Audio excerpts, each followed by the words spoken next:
आज पवित्र श्रावण मासर शेष सोमवार राज्यर प्रमुख शिवालय मानकरे काउड़िया भक्तंकर समागम होइछि। देवदेव महादेव को जलाभिषेक करने धाड़ी लगाई मानसिकधारी काउड़िया भक्त।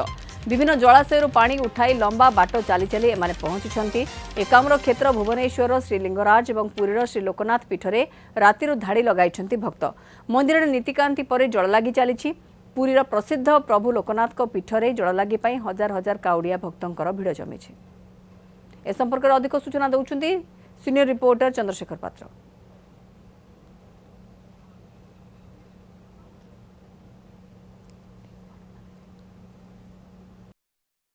आज श्रावण मासर अंतिम सोमवार तेणु काउड़िया भक्त माने पुरीर प्रसिद्ध श्री लोकनाथ पीठ को आसती जल लगी करने। विशेषकर प्रशासन पक्षर काउड़िया भक्त मान समस्त व्यवस्था ग्रहण कर आम सहित काउड़िया भक्त मैंने जोड़ी आलोचना करवा केते विश्वास रही बाबा आज कि जल लगी व्यवस्था से सामिल होती। भाई कौट आस कटक मम्मा भरोसा माने कोन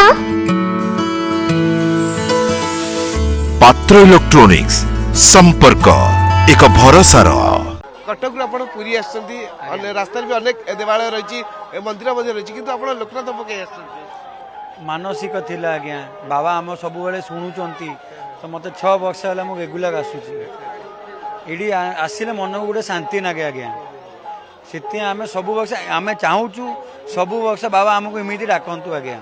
आज जो जल लगी कले केमती कौन सब व्यवस्था ग्रहण कर भल अच्छी सब व्यवस्था भल अच्छी समस्ते शुणुंट बाट के टिके असुविधा अच्छी प्रशासन को देखिया कथा ये टिके कष्ट बेसी पाइलु कि जहाँ ठाकुर इच्छा थी से कम आसो आज्ञा।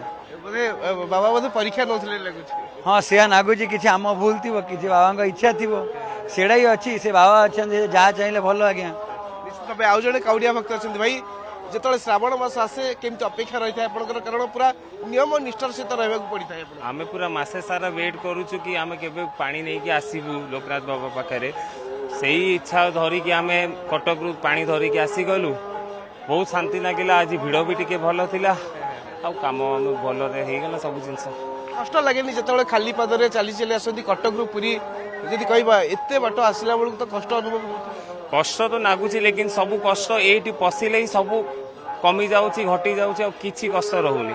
विश्वास रही आप बाबा बहुत विश्वास निजरू समस्त अधिक विश्वास बाबा केमती लगुच जो जल लगी कर सारे एबे आत्मा को केते आत्मसंतोष अनुभव होउची मन पूरा खुशी लागुची देह पूरा बिंधा जो होतला सेटा भी होउनी बहुत भल लागुची बाबांकर बहुत कृपा रहिबो सबको भलरु रखिए।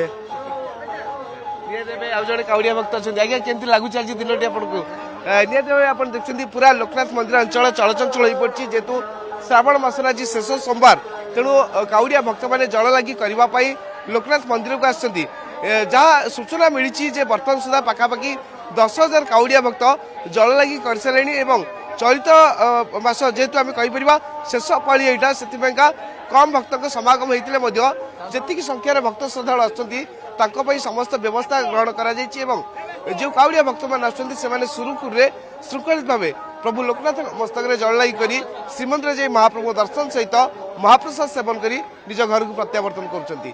पुरी कैमरा पर्सन निरंजन साहू चंद्रशेखर पात्र न्यूज़ 7।